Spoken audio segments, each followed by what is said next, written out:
Assalamualaikum warahmatullahi wabarakatuh, rekan-rekan IMNI Waalaikumsalam. dan pecinta atau pemerhati nuklir. Selamat pagi, Assalamualaikum warahmatullahi wabarakatuh. Pagi ini kita akan remake, kita akan membuat video presentasi dari pemateri sharing YouTuber Nuklir 2, yaitu Pak Dr. Anggoro Sektilarso. Karena kebetulan semalam di acara live ternyata ada masalah dalam koneksi, tapi kita nilai sayang sekali presentasi beliau jika kita lewatkan. Meskipun kemarin di ujung sempat ada QA, question answer, Pak Anggoro sempat menjawab beberapa pertanyaan, tapi kali ini kita berharap ada rekaman presentasi lengkap dari beliau dengan materi yang sangat menarik tentang decommissioning dan studi kasus reaktor Kartini, plus tanya jawabnya mungkin nanti ya Pak Anggoro ya. Iya. Oke, silakan kami persilakan pada Pak Anggoro untuk presentasi 25 menit dan Q&A. Silakan Pak Anggoro. Ya, terima kasih Pak Topan.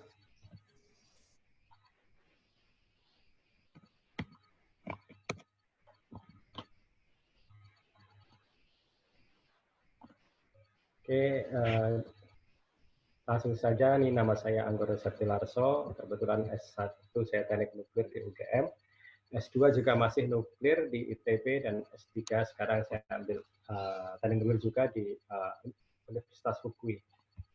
Cuma memang bidangnya meskipun sama-sama nuklir, tapi beda-beda, yang dari ion exchange, terus termohidrolik, dan sekarang saya memilih decommissioning.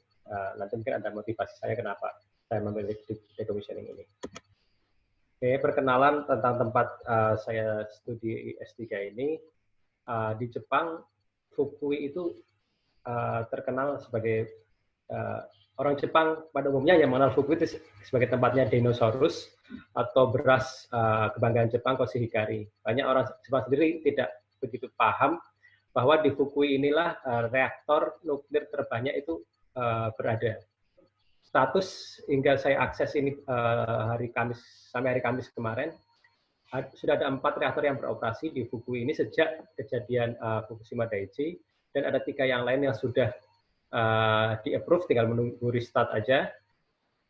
Ada 5 yang sudah diputuskan untuk dekom, dan masih ada 1 lagi yang under review untuk dioperasikan. Ini total ada 13 unit di sini, terbanyak dibanding prefektur manapun di Jepang. Tidak heran juga kenapa kenakan hal ini juga di prefektur Fukui ini terdapat banyak fasilitas research terkait nuklir, baik yang dimiliki oleh pemerintah, swasta, bahkan ada universitas juga, yaitu Universitas Fukui, di mana saya belajar. Ini Universitas Fukui itu saat ini satu dari sedikit universitas di Jepang yang masih memiliki Department of Nuclear Engineering. Bahkan punya satu research institute tersendiri yang dikhususkan untuk mempelajari ketenaga nukliran, yang kampusnya terletak di kota Suruga, di perbatasan antara daerah Kansai dan Chubu, jadi dekat dengan antara Kyoto dan Nagoya. Salah satu lab yang ada di Research Institute of Nuclear Engineering ini adalah lab decommissioning yang dipimpin oleh Satoshi Yanagiara.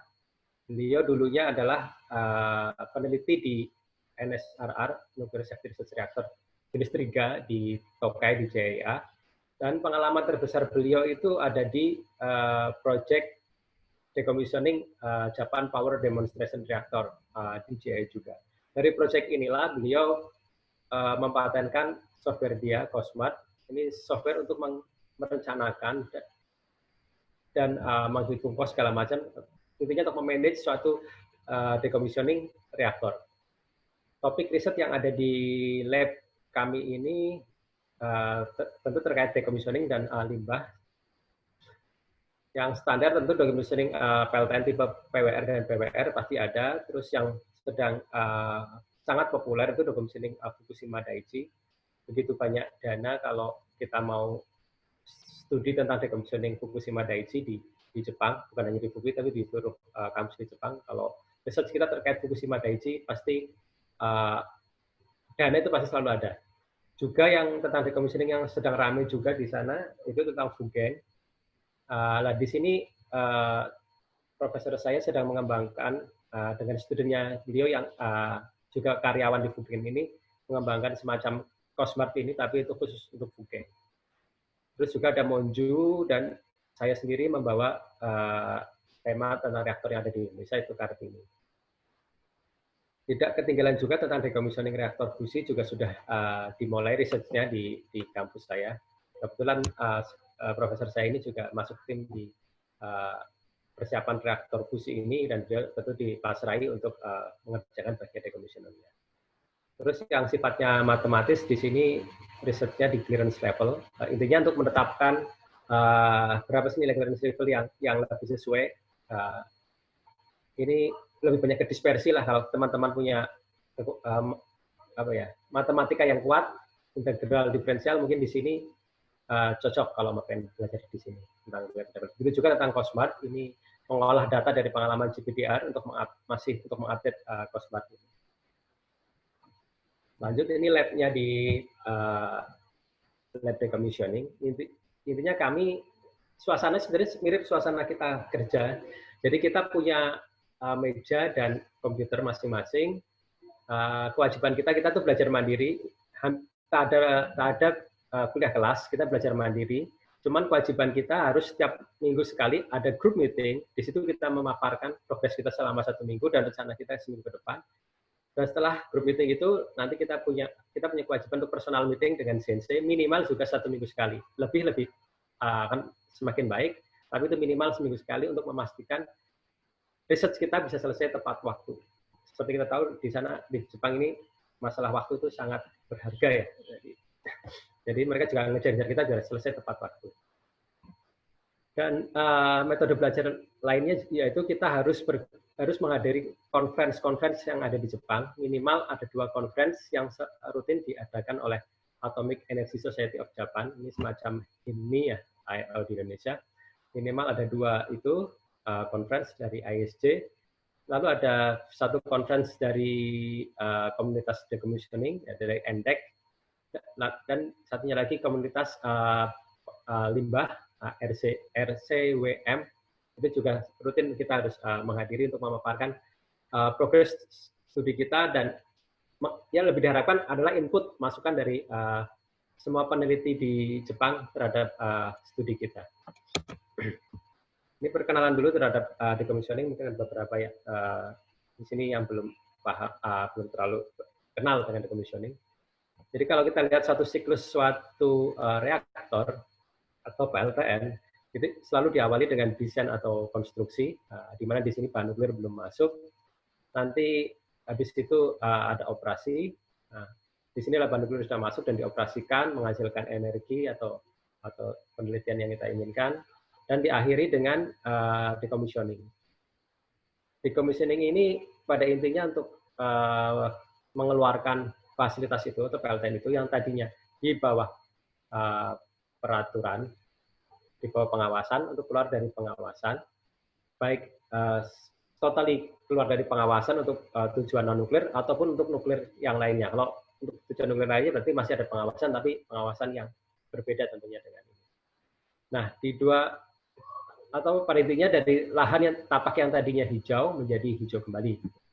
Nah, di 2 siklus ini, 2 tahapan siklus ini, di operasi dan decommissioning, disinilah limbah radioaktif dihasilkan, dan nanti limbah ini kita simpan atau kita buang di fasilitas pembuangan limbah. Di sini ada pertanyaan, saya langsung integrasikan juga dari pertanyaan-pertanyaan yang sudah masuk kemarin. Ini ada pertanyaan dari Pak Andre Bagas tentang berapa lama proses tahapan perizinan fasilitas instalasi nuklir di Indonesia. Mungkin Pak Topan yang berpengalaman ini.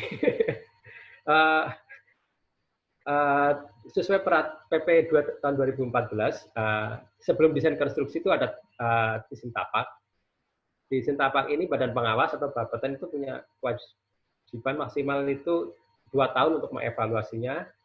Kemudian didesain ada 2 tahun, 1 tahun ya, 1 tahun harus selesai mengevaluasi, konstruksi di 2 tahun. Kemudian ada commissioning itu diperalihkan dari konstruksi ke operasi atau awal dari operasi itu juga 1 tahun. Operasi untuk mendapatkan izin operasi kemudian ada 2 tahun kewajiban dari Bapeten untuk mengevaluasi. Jadi total sekitar 8 tahun. 8 tahun itu dari sisi badan pengawasnya ya. Kan itu nanti ada iterasi ya. Hasil evaluasi dikembalikan, kalau masih ada yang perlu diperbaiki nanti bolak-balik lagi seperti itu. Kurang lebih kalau lancar ya 8 tahun maksimal.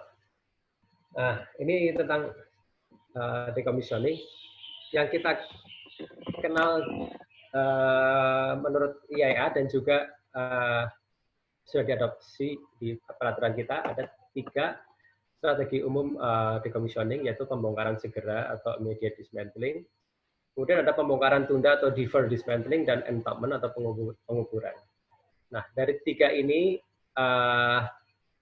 kita harus pada akhirnya nanti akan memilih salah satu untuk menghasilkan skenario yang terbaik kira-kira gimana. Nah, untuk memilihnya ini ada banyak faktor yang harus dipertimbangkan, yaitu ada faktor-faktor sifatnya kuantitatif yang bisa dihitung, yaitu seperti biaya, jumlah limbah, dan dosis. Ada juga faktor-faktor kualitatif yang seperti ketersediaan sumber daya manusia, kemampu terapan peraturan yang ada, dan reusability dari tapak itu juga perlu kita pertimbangkan juga. Ini perbedaan dari 3 strategi umum itu. Untuk pembongkaran segera, intinya setelah reaktor diputuskan untuk decommissioning, langsung masuk ke fase decommissioning, ada persiapan dan langsung dibongkar. Di end itu pembongkaran ya, di sini langsung dibongkar. Sedangkan untuk yang tunda, sebelum pembongkaran ada safe storage namanya. Jadi kita memanfaatkan nature dari zat radioaktif itu, peluruhannya pada satu titik tertentu, limbah itu akan jauh berkurang dibandingkan pada saat ini. Nah, pada saat itulah baru pembongkaran dilakukan. Diharapkan jumlah limbah juga sudah jauh berkurang dibanding yang segera. Sedangkan penguburan atau entombment, kita mengkonvert instalasi itu untuk menjadi tempat penguburan limbah decommissioning yang dihasilkan. Motivasi saya untuk mempelajari decommissioning ini, kalau decommissioning PLTN itu sebenarnya sudah established ya. Nyari referensi itu sangat mudah. Sedangkan untuk research reactor itu masih sangat susah untuk ditemukan, hanya sekedar lesson learned ada, tapi belum terintegrasi satu sama lain. Dan pada awal tahun 2000, IAEA sudah mengidentifikasi ada kesalahan di kita, bahwa decommissioning reactor research itu seringkali terabaikan, karena dianggapnya nanti gampang kok, itu kecil, seperti itu segala macam di awal tahun 2000. Untungnya kita di Indonesia sudah langsung mengantisipasi hal itu, jadi tentang dekom pun sudah dimasukkan di, kalau dari sisi Bapeten ya di PP perizinan itu sudah ada, terus di pengelolaan limbah. Ini PP tentang limbah ini ujung-ujungnya juga nanti dekom, karena tentang limbah, ini PP-nya juga sudah ada, PP tentang limbah. Terus tentang decommissioning-nya sendiri untuk masing-masing fasilitas nuklir, baik yang reaktor nuklir maupun INNR juga ada. Nah, bahkan dari tahap di persyaratan desain PLTN, ketentuan persyaratan untuk dekom desain terkait dekom pun sudah disebut di situ. Nah, menyikapi peraturan-peraturan yang ada di sini, Batan pun tidak tinggal diam. Batan sudah berbenah diri. Seingat saya sejak semua instalasi yang ada itu sudah memiliki program decommissioning, sebagaimana dipersyaratkan oleh peraturan-peraturan ini. Dan seingat saya di awal tahun 2012-an, sudah ada tim decommissioning yang tidak hanya per fasilitas, tapi terintegrasi satu sama lain antar pusat di Batan. Dan beberapa staf dari pegawai Batan juga terlibat aktif di kegiatannya IAEA, DACORD, ini tentang cost estimation untuk reactor research decommissioning. Dan bahkan kita komunitas decommissioning di Indonesia sudah punya grup WhatsApp untuk sharing knowledge di situ atau informasi. Nah, terkait yang desain PLTN ini, saat ini kita sedang, kebetulan saya ditugasi juga untuk menjabarkan lebih lanjut dari persyaratan desain di decommissioning itu untuk di PLTN untuk menjadi apa sih ya, semacam petunjuk teknis lah untuk mereview desain PLTN terkait aspek decommissioning-nya. Ini riset saya kurang lebih seperti ini. Jadi kalau judulnya ini panjang, intinya saya tuh mengkonstruk potensial skenario yang potensial untuk bisa diterap di suatu reaktor research. Kemudian skenario-skenario itu kita karakterisasi. Nah, karakterisasi ini baik karakterisasi inventory limbah radioaktif maupun project management parameternya. Yang lainnya ya seperti biaya, dosis, limbah juga, manpower segala macam di sini. Sebenarnya riset saya ini cukup di sini sudah mencukupi, tapi karena masih ada waktu, jadi kita perlebar bagaimana cara memilih skenario di antara skenario-skenario yang sudah kita persiapkan itu. Kemarin ada pertanyaan yang masuk dari Bu Enda tentang pembuatan program decommissioning agak sulit bagi pemegang izin. Jadi bagaimana agar sinkron dengan peraturan Bapeten di decommissioning. Ya, memang sulit. Tapi programnya itu sebenarnya sudah ada semua di semua instalasi kita. Kebetulan saya dulu juga ikut mengevaluasi. Itulah sebenarnya jadi motivasi saya, salah satu motivasi saya juga untuk mempelajari Dekom ini. Kalau kita cermati program-program Dekom itu sebenarnya apa yang saya lakukan di sini, di karakterisasi ini, itulah yang nanti bisa dituangkan di program Dekom itu. Ujung-ujungnya itu nantinya kita mengidentifikasi skenario yang potensial dan mengestimasi project management parameternya. Belum sampai pengambilan keputusan kalau di bagian awal-awal ya. Nah, kebetulan studi saya ini pasti di bagian awal ini untuk kalau terkait dengan program decommissioning itu di bagian awal ini. Nantinya pada saat reaktor itu sudah ditentukan, dipastikan untuk diputuskan untuk dekom, di sinilah program decommissioning harus diupdate. Perhitungan-perhitungan yang saya lakukan itu juga harus divalidasi dengan pengukuran-pengukuran yang ada di lapangan. Sehingga program Dekom bisa berjalan dengan lancar. Kurang lebih seperti itu. Ini latar belakang dari studi saya, seperti saya sampaikan tadi, kalau yang PLTN sendiri sudah established, tapi sedangkan untuk reaktor research atau fasilitas penelitian lainnya sebenarnya juga masih hanya sebatas lesson learned, belum ada suatu metodologi yang terintegrasi dan komplit. Oleh karena itulah saya tujukan untuk mengintegrasikan, membuat metodologi yang terintegrasi dan komplit dalam konstruksi dan memilih skenario decommissioning itu. Ini studi kasus saya, reaktor Kartini. Tapi meskipun ini kita sebut sebagai studi kasusnya reaktor Kartini, tapi riset saya tidak ditujukan untuk menyiapkan dokumen program decommissioning yang sebenarnya, karena memang saya menggunakan banyak asumsi, tidak menggunakan data-data yang sebenarnya. Seperti kita ketahui, reaktor Kartini itu ada di Jogja ya, dikonstruksi, dibangun di tahun 74 hingga 79. Kita sendiri yang membangunnya, orang-orang Indonesia sendiri dari Batam, dan mulai beroperasi sejak tahun 79. Dan diperhitungkan ini juga asumsinya reaktor ini hanya beroperasi sampai 2019, jadi sekitar 40 tahun beroperasi, dayanya 100 kW thermal.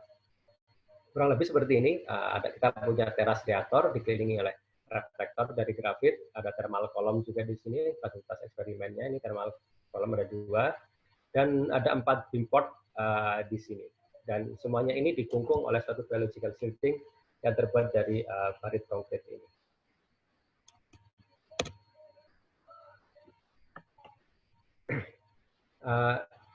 Di bagian pertama ini dari studi saya ini, karakterisasi yang saya lakukan ini hanya sebatas perhitungan. Jadi tentunya nanti saat kita ingin, saat sudah dipastikan untuk dekom dan menyusun program decommissioning, hasil perhitungan tersebut harus divalidasi dengan sampling dan analisis.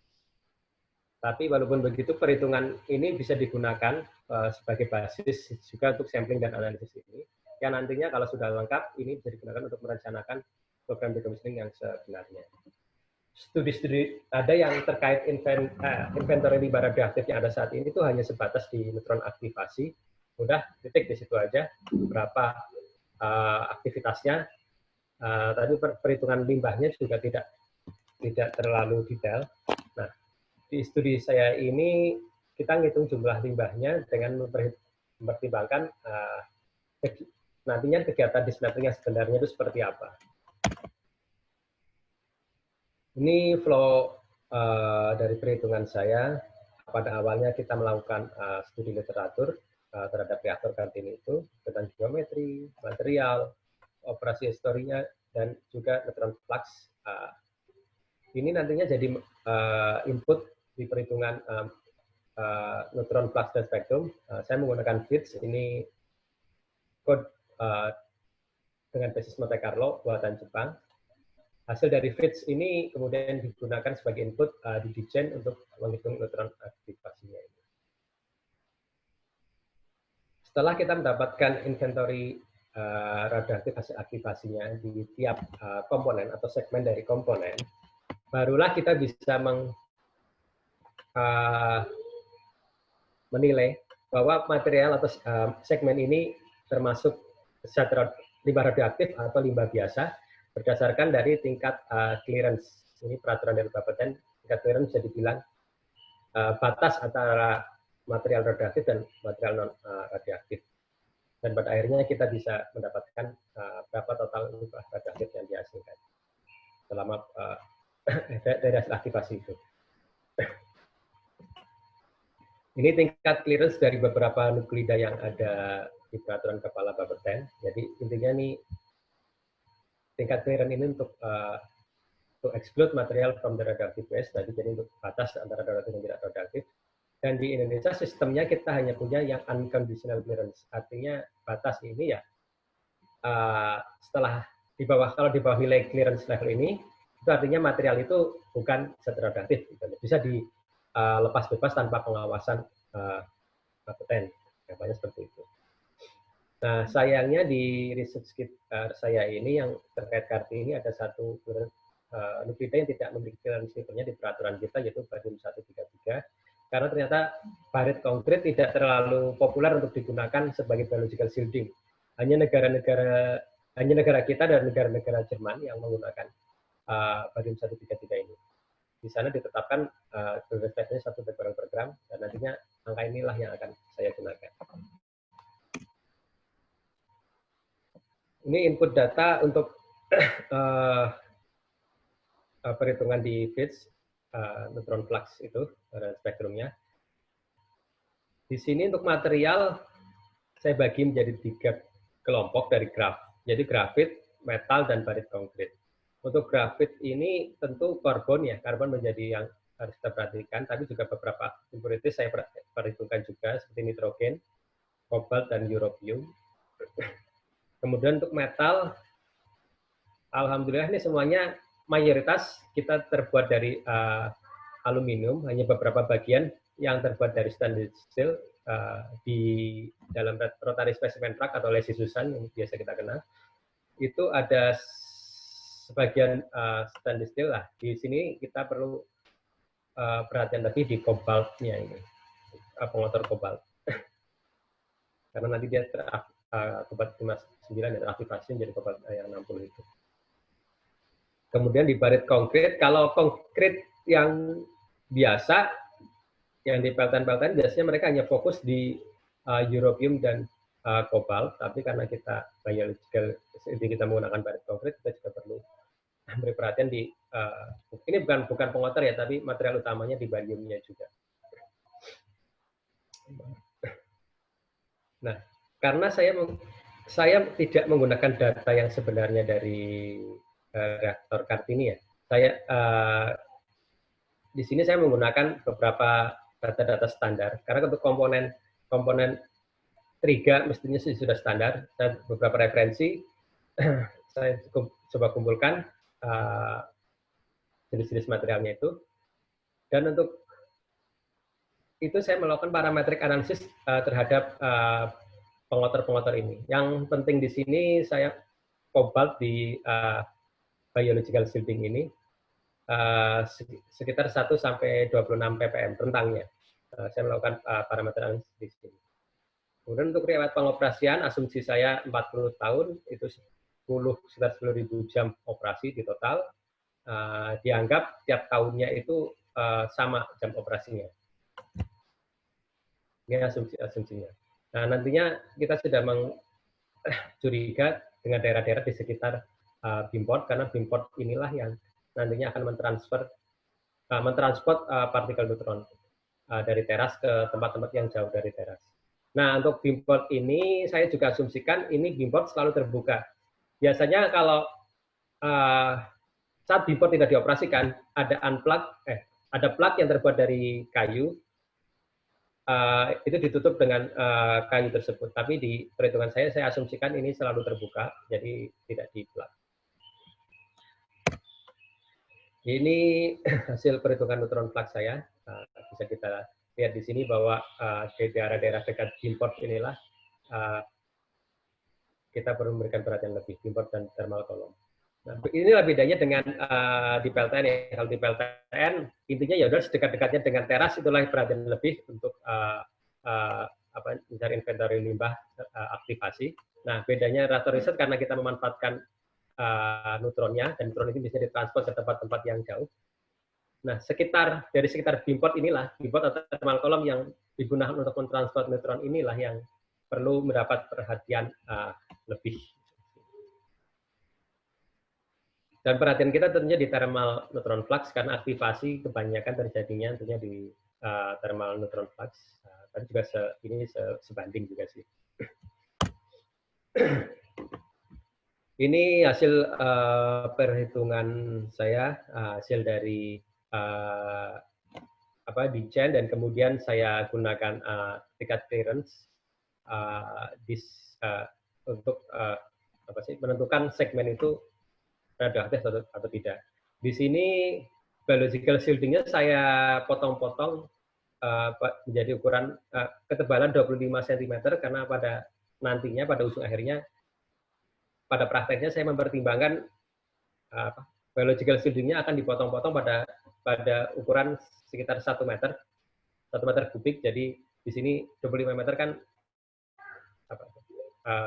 pecahan dari 1 meter kubik itu, makanya saya potong-potong di 25 cm.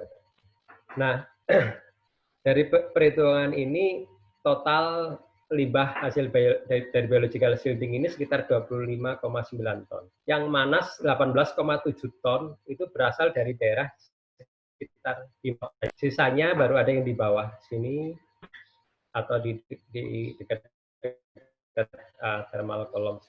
Tapi sekitar beamport ini benar-benar porsi terbesarnya ada di sini, yang warna kuning ini. Ini yang beamport tipe besar, yang beamport tembus. Dan ini beamport yang kecil, yang 3 lainnya itu beamport kecil di sini. Ini perbedaannya, jadi kalau yang beamport yang panjang karena ujung beamportnya benar-benar menyentuh sampai teras, tentunya neutron fluence-nya di sini juga jauh lebih tinggi daripada beamport kecil yang ujung beamportnya hanya sampai reflektor, tidak sampai ke teras. Nah, ini pertimbangan actual dismantling activity-nya. Di sini saya pertimbangan ada 2 ukuran untuk memotong, yaitu ukuran 1 meter kali 1 meter kali 1 meter dan setengah meter untuk melihat perbedaannya. Saat ukurannya setengah meter kali setengah meter ini, total limbah konkretnya ini yang radioaktif hampir 60 ton, sedangkan ukurannya 1 meter, totalnya sekitar 75 ton. Ada perbedaan jauh sekali di sini.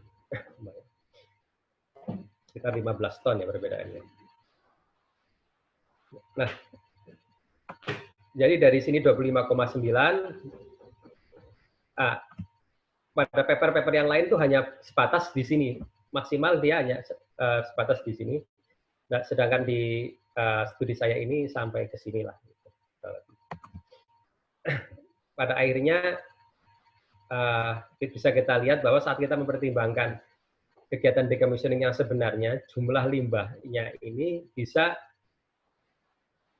meningkat sampai 3 kali dibandingkan kalau kita hanya perhitungan aktivasi neutron yang biasa gitu, seperti yang sudah dilakukan sebelumnya. Ini bagian pertama dari studi saya. Kesimpulannya di sini tentu kita perlu perhatian lebih di area sekitar beamport. Ini juga membuktikan bahwa kita tidak bisa hanya mengandalkan perhitungan aktivasi neutron, tapi juga ada pertimbangan terhadap rencana dismantling nantinya, karena ada penambahan jumlah radioaktif bisa naik sampai 3 kali lipat. Juga di sini saya ada sedikit masukan di sini tentang metode dan tingkat clearance agar bisa diupdate di peraturan kita ini, karena ketiadaan barium 133 itu cukup berpengaruh nantinya. Ini bagian kedua dari studi saya tentang masih karakterisasi, tapi kali ini tentang karakterisasi project management parameter. Ini project management parameter yaitu bisa diartikan karakteristik atau fitur dari sebuah proyek, namanya gitu. Nah, untuk decommissioning ini, project management parameter atau selanjutnya disebut PMP itu berupa biaya, inventory limbah, manpower, dan dosis. Ini kalau kita sudah dapat detail di PMP-nya ini bisa jadi nantinya jadi basis dalam pemilihan skenario. Nah, di program decommissioning yang sebagaimana dipersyaratkan oleh Bapeten, sebenarnya intinya tuh untuk ini ya, refer tadi pertanyaan dari Bu Enda. Pada akhirnya ujungnya itu kita bisa memperkirakan berapa project management parameter dari setiap skenario yang potensial itu. Nah, permasalahan tantangan dari menghitung project management parameter ini itu sangat spesifik dan jumlah kegiatannya itu sangat banyak.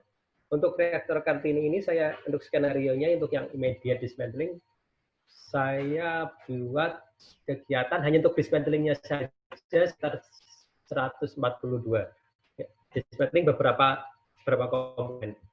Kalau standarnya IAEA di SEREX itu 200-an itu sudah keseluruhan kegiatan, bukan hanya dismantling saja. Sedangkan kalau untuk reaktor, untuk GPDR, dia sampai hampir 7.000 kegiatan harus dideskripsikan di situ. Makanya itu perlu dihitung secara hati-hati. Disitulah peranan cost part yang nanti saya gunakan di riset saya ini. Pada dasarnya, saya pertama mengkonstruk skenario decommissioning yang potensial berdasarkan informasi tadi di bagian pertama tentang radioactive waste-nya, kemudian didetailkan lagi kegiatan-kegiatannya, dan di sini juga sebenarnya ada iterasi ya sebenarnya di sini, bolak-balik juga, nggak sekali jadi trial and error juga. Nah, di sini saya merujuk dari ISDC, ini International Structure Decommissioning Cost, jadi ini standar saat kita mau menghitung cost atau biaya suatu program decommissioning, ada structure yang harus kita ikuti di sini. Di ISDC nanti dijelaskan lebih lanjut. Dan untuk menghitung PMP itu, saya asumsi di sini hanya melibatkan 5 huruf yang melakukan pemotongan itu, 1 supervisor dan 1 petugas proteksi radiasi. Ini setelah kita dapat detail dari kegiatan decommissioning ini, kemudian barulah kita bisa menghitung berapa project management parameternya. Di sini saya gunakan cost part untuk kegiatan dismantlingnya atau kegiatan pembongkarannya. Sedangkan SEREX ini saya gunakan untuk menghitung total dari yang dipersyaratkan oleh ISDC itu. Ini skenario potensial yang saya identifikasi. Cuman ada 2. Kenapa ada 2 nanti di bab selanjutnya. Yaitu yang pertama pembongkaran segera saya asumsikan selesai dalam 5 tahun. Di sini saya kelompokkan yang akan dibongkar itu hanya komponen-komponen yang ada, sistem struktur dan komponen yang ada di dalam gedung reaktor. Saya bagi menjadi 8 kelompok, yaitu sistem dingin, komponen teras, kolom thermal, beamport, tangki dan liner, terus biological shielding, panel kendali, ini yang di control room, dan ducting-ductingnya. Ini total termasuk persiapan sekitar 5 tahun. Karena untuk D&D-nya sendiri berdasarkan perhitungan saya ini sekitar 600 hari lah selesai sebenarnya di D&D ini. Sedangkan untuk pembongkaran tunda, pertama kita hanya bongkar komponen-komponen yang ada di dalam selain biological panel kendali dan ducting kita bongkar semua, kemudian masuk ke safe storage, dan terakhir baru kita selesaikan pembongkaran biological shielding. Ini dengan tujuan untuk mengurangi limbah yang mayoritas, kebanyakan kontributornya itu dari biological shielding. Dalam 20 tahun, mengingat waktu paruh dari barium 133 itu sekitar 10 tahun, europium 12 tahun, dan kobalt 60 itu 5 tahun, 20 tahun sudah memberikan dampak yang lumayan bagus. Nah, ini work breakdown structure yang harus kita susun saat kita mau mendetailkan suatu skenario. Persyaratan dari, bukan persyaratan sebenarnya, ini standar ya, standar saat kita ingin menghitung suatu biaya dekommissioning itu ada 11 kegiatan yang harus kita identifikasi. Tapi nggak 11-11-nya itu harus ada, cuman pengelompokannya harus berdasarkan 11 ini.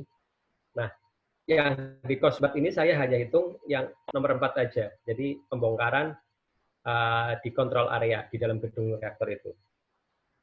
Yang nomor 4-nya pun hanya di main SSK utamanya saja.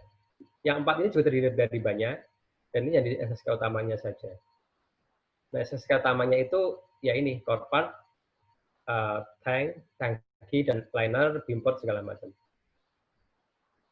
Menurut ISDC minimal, bukan minimal itu 1, maksimal dia sih 3 ya. 3 itu sudah sangat bagus. 3 level ini sudah sangat bagus kalau kita bisa menyajikan. Nah, di saya ini pakai COSBAT, saya menjabarkan lagi menjadi 5 level. Jadi masing-masing level 3 ini kita jabarkan menjadi level 4 kegiatan di level 4, yaitu persiapan, pembongkaran, dan pos pembongkaran.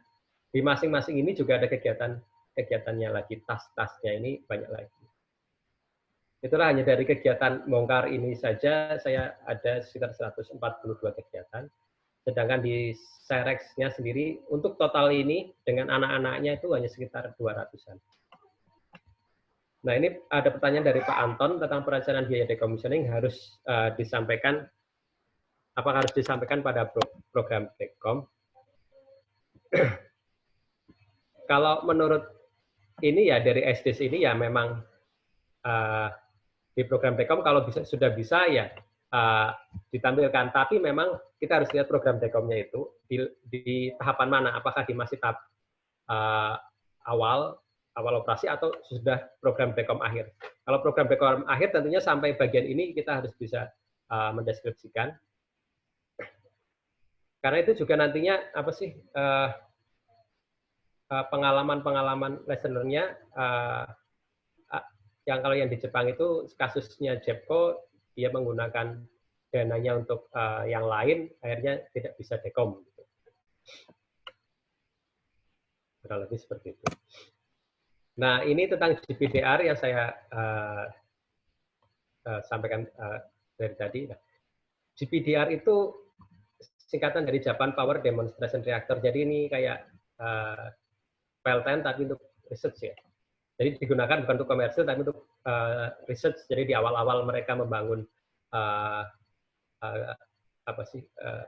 ketenaga nuklirannya di Jepang. Jepang juga membuat GPDR. Ini untuk research tentang PLTN. Jadi dari research sejak tahap awal hingga tahap akhir, hingga di tahap decommissioning-nya juga. Makanya sebenarnya kalau ngikutin prinsip decommissioning GPDR ini amat sangat mahal karena memang dia nggak mengikuti prinsip decommissioning karena memang untuk research. Jadi misalkan ini satu struktur yang sama, biological shielding di sini yang sama, mereka memotong-motong ini beda-beda dengan cara yang teknik yang beda-beda untuk mendapatkan unit factor-nya.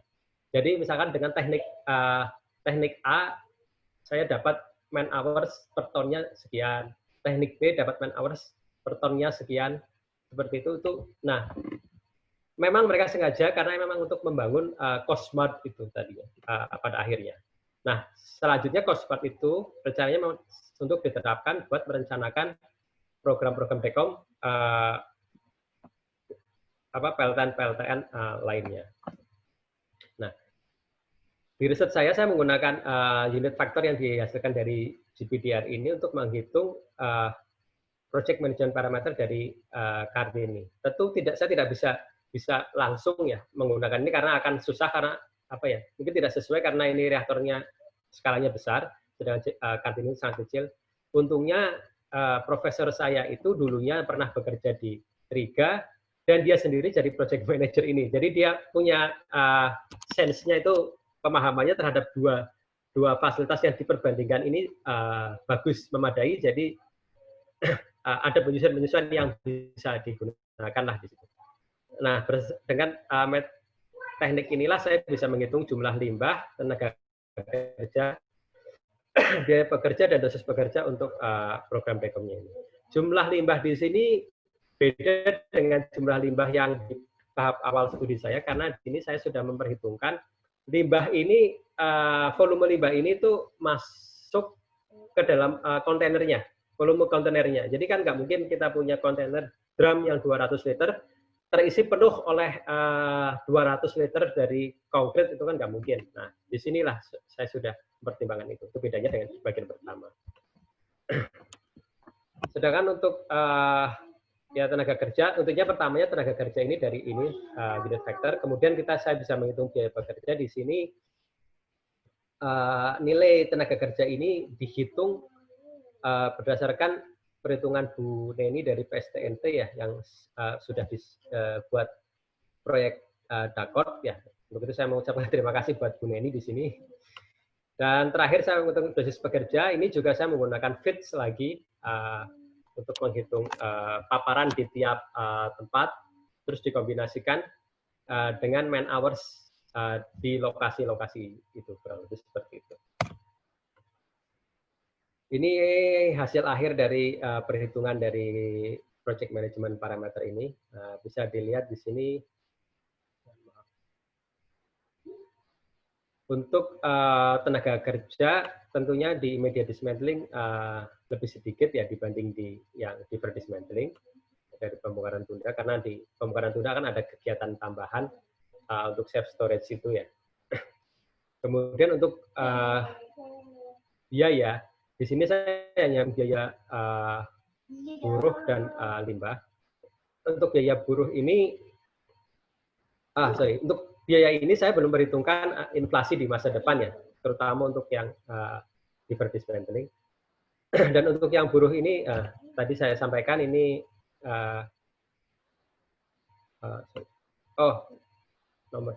yang limbah ini saya ditolong sekali lagi oleh Bu Neni untuk memperhitungkan biaya transport. Itu coba-coba biaya transport dari Bandung ke Jakarta berapa, Bandung ke PTLR berapa, terus dari Jogja ke PTLR itu berapa, dan juga tarif dari limbah PTLR yang terbaru yang di PP tahun 2019 itu sudah sesuai dengan itu. Di sini kita bisa lihat untuk buruh immediate jelas lebih rendah dibandingkan dengan diver dismantling, tapi untuk biaya limbah immediate ini menjadi jauh lebih besar dibanding yang diver dismantling karena ada penurunan jumlah limbah yang sangat signifikan di sini. Dari tadinya 228 grams di immediate dismantling, ini saya pakai ukuran grams 200 liter, menjadi hanya sekitar 140 grams. Sedangkan dari dosis itu hampir nggak ada perbedaan ya, ya ada perbedaan tapi mungkin udah nggak signifikan ya, angka segini sama-sama masih di bawah NBD ya, jadi amat sangat tidak signifikan lah di sini. Nah, ini bisa kita lihat di sini untuk yang immediate dismantling, kontribusi dari biological shielding terhadap total limbah ini itu sangat besar, sekitar 68% ya untuk jumlah limbahnya, dan untuk labornya, untuk buruhnya sekitar 76%. Oleh karena itulah diverse dismantling digunakan untuk menurunkan jumlah limbah yang dihasilkan oleh biological shielding-nya itu. Ini berhubungan dengan kosmat. Kalau kita melihat program decommissioning, mungkin sampai sini saja sebenarnya mungkin sudah cukup ya sebagai isian dari program decommissioning untuk mengkarakterisasi suatu skenario. Tapi pada akhirnya nanti karena kita mungkin memilih mana yang terbaik, biaya, kalau kita menghitung biaya hanya dari dismantling saja mungkin tidak cukup, kita tetap harus merujuk ke ISDC tadi. Makanya saya menggunakan Serex di sini. Karena kenapa saya mempertimbangkan Serex? Karena Serex udah lebih, memang tidak sedetail Cosmart, tapi untuk kegiatan-kegiatan lain yang di luar dismantling ini, saya kira lebih sesuai digunakan dibanding dengan Cosmart. Yang 11 kegiatan itu ada beberapa kegiatan yang tidak saya masukkan, misalkan tentang tapak ya. Karena asumsinya nanti yang di dismantling itu kan hanya di dalam gedung reaktor. Tapak itu masih dimiliki oleh PSTA, jadi tidak perlu ada site remediation. Makanya tentunya kegiatan itu kita keluarkan dari perhitungan biaya itu.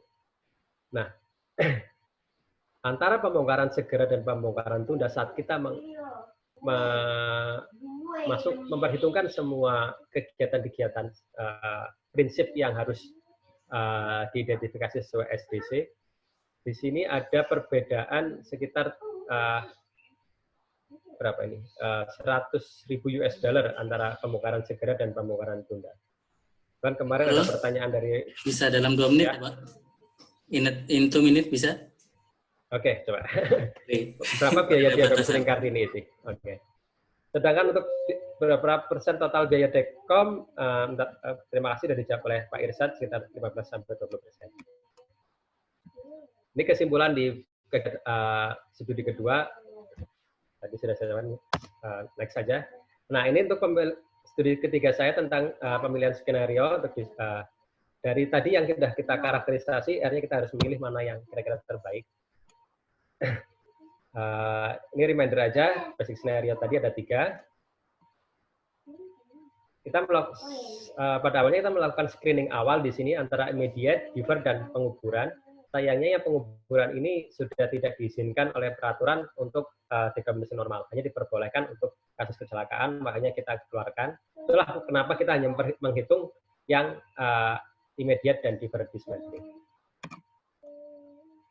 Nah, di sini saya metodenya interview terhadap shareholder-nya, yaitu teman-teman kita di bidang reaktor Kartini dan teman-teman di PTLR. Intinya kita punya 2 skenario. 2 skenario ini dievaluasi, direview dengan 5 kriteria ini untuk mendapatkan satu skenario terbaik. Untuk pertamanya kita melakukan pembobotan terhadap kriteria ini, mana yang bobotnya lebih gede. Kemudian digunakan untuk mengevaluasi ini sehingga kita dapat skenario yang terbaik ini. Nah, ini hasil pembobotannya. Saya pakai metode TOPSIS karena yang ukur jarak kurang lebih seperti ini. Jadi yang dianggap bobotnya paling tinggi di sini adalah limbah dan biaya, sedangkan reusability itu kurang ini. Dan kemudian saya menilai rating skenario yang tinggi yang lebih baik di masing-masing kriteria ini. Jadi untuk immediate dismantling di cost misalkan ratingnya lebih tinggi daripada differ dismantling, sebaliknya di reusability sebaliknya di radioactive waste amount differ dismantling lebih tinggi daripada immediate dismantling. Dan kita kombinasikan tadi pembobotan kriteria dan rating skenario ini, akhirnya kita dapat kita lihat yang di sini hanya jumlah limbah dan cost-nya aja di sini. Yang paling mendekati nilai positif ideal ini adalah yang differ dismantling dibandingkan yang immediate dismantling. Jadi kalau menurut teman-teman kita di bidang reaktor Kartini dan PTLR, differ dismantling lah yang lebih diinginkan, preference mereka di sini. Kesimpulan di sini kombinasi kriteria kualitatif dan kuantitatif perlu dipertimbangkan dan tentu perlu metode yang bisa mengkombinasikan keduanya. Terus sebenarnya ketiadaan opsi penguburan itu juga membatasi pilihan skenario. Uh, saya juga dari sini ada pertimbangan tentang fasilitas pembuangan limbah, sehingga skenario saya tidak bisa lebih banyak lagi karena mau semua harus dikirim ke PTLR. Dan mungkin untuk selanjutnya perlu melibatkan shareholder lain, misalkan dari organisasi PSKN yang mengelola tapak itu mungkin bisa dipertimbangkan juga. Pada akhirnya kami menyimpulkan kalau metodologi yang kami kembangkan di sini itu bisa applicable dan transparan untuk menyiapkan decommissioning atau riset pada gampangnya, secara gampangnya bisa digunakan untuk menyusun program decommissioning tadi yang ada itu.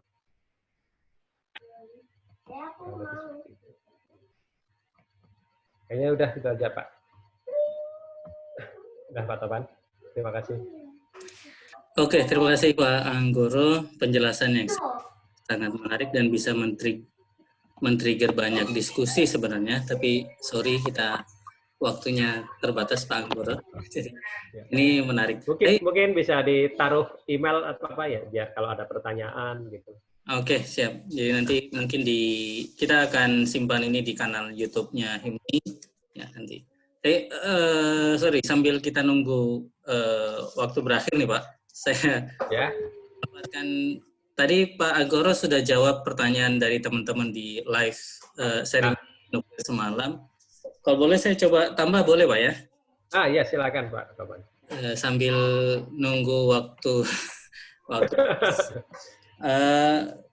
Kata tadi kalau nggak salah ada 94 reaktor yang shutdown ya.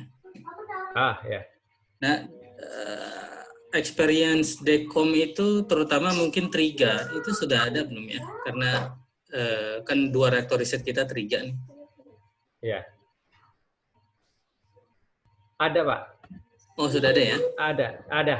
Kalau lesson learn ada, tapi biasanya mereka memang berbeda, pendekatannya amat sangat beda satu sama lain. Jadi kalau buka-buka dokumen IAE yang dashboard-nya di situ ada sih, mereka mencoba menghitung biaya decommissioning mereka melalui dengan program ShareX. Dan hasilnya memang beda-beda banget. Gitu. Oh gitu ya? Oke. Mungkin selanjutnya tentang Fukushima. Kan tadi ada desain lalu konstruksi di reaktor ya. Nah ini kan desain, konstruksi, operasi, decommissioning. Kalau kasus kayak Fukushima itu yang celaka jadi gimana nih alurnya nih? Mungkin langsung ke decommissioning. Sorry. Kalau Fukushima itu sekarang posisinya ada di sini. Nah, karena ini kasus beda ya. Tidak standar ya? Saat kejadian ya tentu pertama yang diperlukan adalah emergency response, kemudian ada stabilisasi wilayah, terus pembersihan, dan barulah masuk ke tahap decommissioning aktif. Nah, kalau Fukushima sekarang, status sekarang mungkin di antara ini post accident sama aktif. Ini safe and closure opsional deh. Di Fukushima itu nggak diambil gitu ya. Jadi masih di peralihan ini. Mereka masih membersihkan tapak dan kegiatan aktif decommissioning pun sudah dilakukan ya.